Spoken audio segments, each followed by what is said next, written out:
കേരളത്തിലുള്ള ഒരു ഓഫീസിലേക്ക് ഒരു ദിവസം ഒരാൾ ഓടിക്കതച്ച് വരികയാണ്. അവരുടെ കയ്യിലുള്ള ഒരു വിരലിലൊരു മോതിരമുണ്ട്.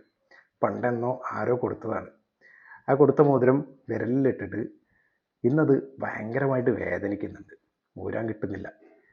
വേദന കൂടിയ സമയത്ത് ഒരുപാട് പേരോട് പറഞ്ഞു നന്നായിട്ട് വേദനിക്കുന്നുണ്ടെന്ന്.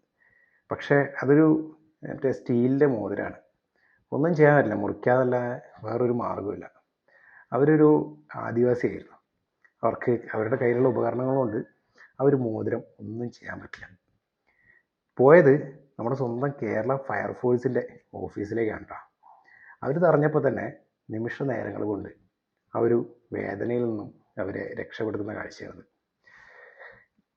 ഇവരൊക്കെ നമ്മളെങ്ങനെ റെസ്പെക്റ്റ് ചെയ്യണം നിങ്ങളൊന്ന് ആലോചിച്ച് നോക്കുക. ഒരുപക്ഷെ കുറച്ച് നേരത്തേക്ക് അവർ ദൈവത്തിനെ നേരിട്ട് കണ്ടിട്ടുണ്ടാവും അല്ലേ? ഇവരൊക്കെ തന്നെയാണ് സത്യത്തിൽ യഥാർത്ഥ ദൈവങ്ങൾ.